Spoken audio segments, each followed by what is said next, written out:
As it's National Inclusion Week, we've signed up to the campaign by inclusive employers to make everyday inclusion a reality.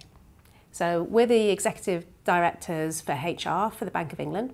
It's a role we job share, and we wanted to take a bit of time out of our day to talk about how we're making inclusion a reality in our everyday working life.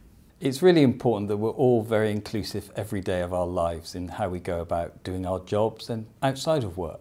So for us in the bank, for Lee and myself, for every meeting we hold, we always make sure that everyone gets a voice around the table. For those colleagues who aren't able to be in the office, we make sure we've got great facilities so they can remotely dial in or Skype into a meeting, so we can hear everyone's views and we get a much better representation.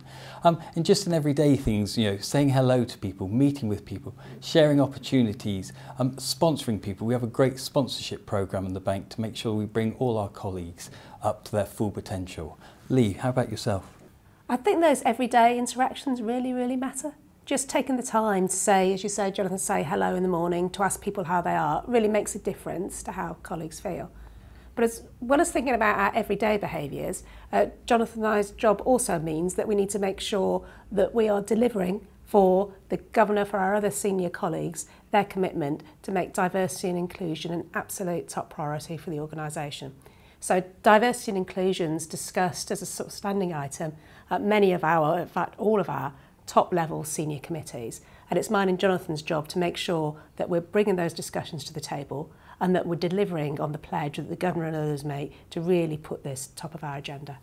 I think in terms of the bank's greatest achievement in terms of inclusion, I'll probably highlight the push that we've made on transparency, on data, on setting ourselves stretching targets, on publishing data that can demonstrate both internally but most importantly to our external stakeholders to how we're doing, to the pay gap data, where we of course publish our gender pay gap as required by law, but we've also chosen to publish our ethnic minority pay gap, one of a few organisations to do so, because that really, I think, it really emphasises how much importance we attach to these issues.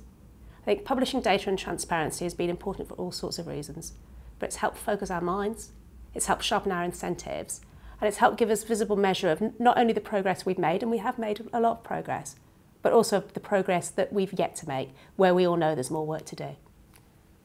Jonathan, what would you highlight in terms of the visible commitments perhaps to change? So I would highlight things like for Mental Health Week, we light the bank up green. To represent our LGBT colleagues, we fly the pride flags. We have a very active Black History Month, and we've signed several charters, for example, the Women in Finance Charter. So the Bank of England's chosen to be a diverse organisation, and it's chosen to be an inclusive organisation.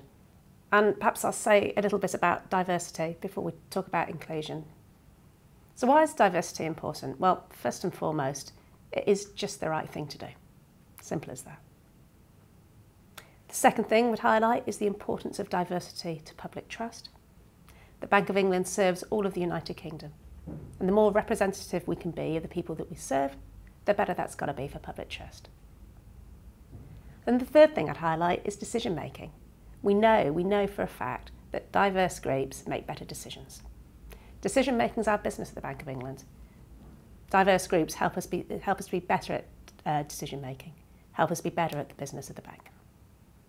So if that's diversity, if that's the ingredients, if you like, the diverse ingredients, that's great. But how we bring them together, inclusion, how we bring that mix of ingredients together is really important too. So that's why we're really keen that we have a really inclusive environment in this organisation, where colleagues can bring their whole selves to work every day and they can speak freely and they can do their best work for us as an organisation. We're really proud of everything we've done at the Bank of England on diversity and inclusion to date. We hope that listening to us today, some other organisations will feel inspired to do similar things. And so we just wish you all a very happy Inclusion Week.